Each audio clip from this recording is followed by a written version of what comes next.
ನಮಸ್ಕಾರ. ನನ್ನ ಹೆಸರು ಆನಂದಗೌಡ ಖಾನಾಪುರ ಅಂತೇಳಿ. ನಮ್ಮ ತಂದೆಯವರು ಭೀಮರಾವ್ ಶಿವರಾಯ ಖಾನಾಪುರ್. ನಮ್ಮದು ಬಡೇಪುರ ಗ್ರಾಮದ ಸರ್ವೆ ನಂಬರ್ 82/2 ಒಂದು ಲ್ಯಾಂಡ್ ಇದೆ, 2 ಎಕರೆ 24 ಗುಂಟೆ. ಇದಕ್ಕೆ ಸಂಬಂಧಪಟ್ಟಂತೆ ಮಾನ್ಯ MLC ಅವರು ಏನಿದ್ದಾರೆ, ವಿಧಾನ ಪರಿಷತ್ ಸದಸ್ಯರು BG ಪಾಟೀಲ್ ಅವರು ಒಂದು ಟ್ರಸ್ಟ್ ಮಾಡ್ಕೊತಾರೆ. 81/2ನಲ್ಲಿ ಒಂದು ಟ್ರಸ್ಟ್ ಮಾಡ್ಕೊತಾರೆ. ಅವರು ಡೀಡಲ್ಲಿ ಡಿಕ್ಲೇರ್ ಮಾಡ್ಕೊತಾರೆ.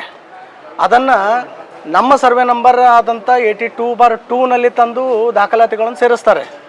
ಆಮೇಲೆ ಅದಕ್ಕೆ ಯಾವುದೇ ರೀತಿ, ಆಮೇಲೆ 81/2 ಏನು ಅವ್ರು ಟ್ರಸ್ಟ್ ಮಾಡ್ಕೊಂಡಿರ್ತಾರೆ ಅದು ಸರ್ಕಾರಿ ಜಮೀನಾಗಿರ್ತದೆ. ಮಾನ್ಯ ಕಮಿಷನರ್, ಕಾರ್ಪೊರೇಷನ್ ಕಮಿಷನರ್ ಹೆಸರು ಮೇಲೆ ಇರ್ತದೆ.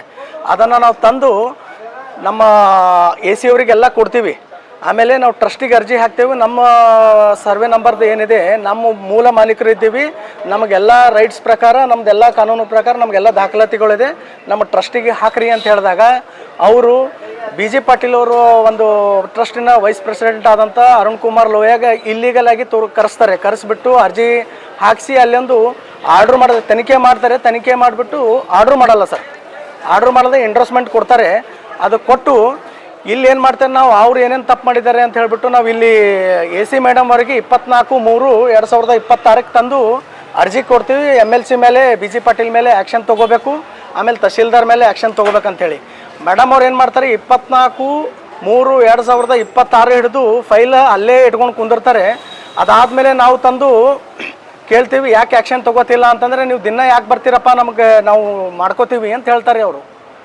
ಇಲ್ಲೆಲ್ಲ ಸಾರ್ವಜನಿಕರು ಎದುರೇ ಹೇಳ್ತಾರೆ, ನೀವು ದಿನ ಬಂದರೆ ಆಗಲ್ಲ ಅಂತಂದರೆ, ನೀವು 3 ತಿಂಗಳು 4 ತಿಂಗಳು ಒಂದು ಅರ್ಜಿಗೆ ನೀವು ವಿಲೇವರಿ ಮಾಡಲ್ಲ, DC ಅವ್ರದ್ದು ಲೆಟ್ರಿಗೆ ನೀವು ಫಾರ್ವರ್ಡ್ ಮಾಡಲ್ಲ, RC ಅವ್ರ ಲೆಟ್ರ್ ತಂದು ಕೊಟ್ರೂ ಕೇರ್ ಮಾಡಲ್ಲ. ಮತ್ತು ಏನು ಮಾಡಬೇಕು, ನೀವೆಲ್ಲ ತಂದು ಇಲ್ಲೇ ಹೆಲ್ಡಪ್ ಮಾಡ್ಕೊಂಡು ಕೂತ್ರೆ ನೀವು ಪ್ರಭಾವಕ್ಕೆ ಒಳಗಾಗಿದ್ರಿ ಅಂತ ನಮಗೆ ಡೌಟ್ ಬರ್ತದೆ. ನೀವು ಪ್ರಭಾವಕ್ಕೆ ಒಳಗಾಗಿದ್ರಿ, ಇಂಟೆನ್ಷನ್ಲಿ ನೀವು ಇದನ್ನು ಏನು ಮಾಡ್ತಿದ್ದೀರಿ, ನಮ್ಮ ಅರ್ಜಿನ ಹೆಲ್ಡಪ್ ಮಾಡ್ತಾಯಿದ್ದೀರಿ ಅಂತ ನಾವು ಈ ಮುಖಾಂತರ ಹೇಳ್ತೀವಿ. ಕಾನೂನು ಪ್ರಕಾರ ಎಲ್ಲ ನಿಮ್ಗೆ ಸಾಕ್ಷಿ ಕೊಟ್ಟಿದ್ದೀವಿ. ಸರ್ವೆ ನಂಬರ್ ಏನು ಟ್ರಸ್ಟ್ ಮಾಡ್ಕೊಂಡಿದ್ದಾರೆ, ಈ ಸ್ಮಶಾನ ಅನುಬಂಧ ಟ್ರಸ್ಟು, ನಮ್ಮ MLC BG ಪಾಟೀಲ್ ಅವರು, ಈ ನಮ್ಮ ಸರ್ವೆ ನಮಗೆ ಸಂಬಂಧ ಬರಲ್ಲ. ಅಷ್ಟಿದ್ರೂ ಎಲ್ಲ ದಾಖಲಾತಿ ಕೊಟ್ಟರು ನೀವು ಕ್ರಮ ತಗೊಳ್ಳಲ್ಲ ಅಂದಮೇಲೆ ಮತ್ತು ಏನು ನೀವು ಶಾಮೀಲಾಗಿದ್ದೀರ ಅಂತ ಇದರಲ್ಲಿ ಅರ್ಥ ತೋರಿಸ್ತದೆ. 3 ತಿಂಗಳು ಯಾರು ಹೆಲ್ಡಪ್ ಮಾಡ್ತಾರೆ ಹೇಳ್ರಿ, ಯಾವ ಆಫೀಸರ್? ಆಮೇಲೆ ಇವ್ರ ಮಾತುಗಳು, ಇವರ ಅಧೀನ ಕೆಲಸ ಮಾಡೋರು ಅಂತಾರೆ.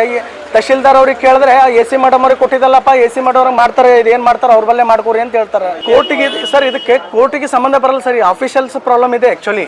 ಇಲ್ಲಿ ಕೋರ್ಟಿನ ಸಂಬಂಧ ಇಲ್ಲ ಸರ್.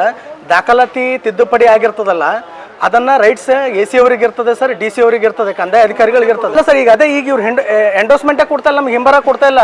ಅರ್ಜಿ ತಂದುಬಿಟ್ಟು ಇಲ್ಲೇ ಹೆಲ್ಡಪ್ ಮಾಡ್ಕೊಂಡು ಕೊಡ್ತಿದ್ದಾರೆ ಸರ್. ನಾವು ಇವ್ರಿಗೆ ಮಾಡ್ತಾ ಇಲ್ಲ ಅಂತ ಹೇಳಿಕೇಶನ್ ಹಿಂಬರ ಕೊಟ್ಟರೆ ನಾವು ಕೋರ್ಟಿಗೆ ಹೋಗ್ತೀವಿ ಸರ್.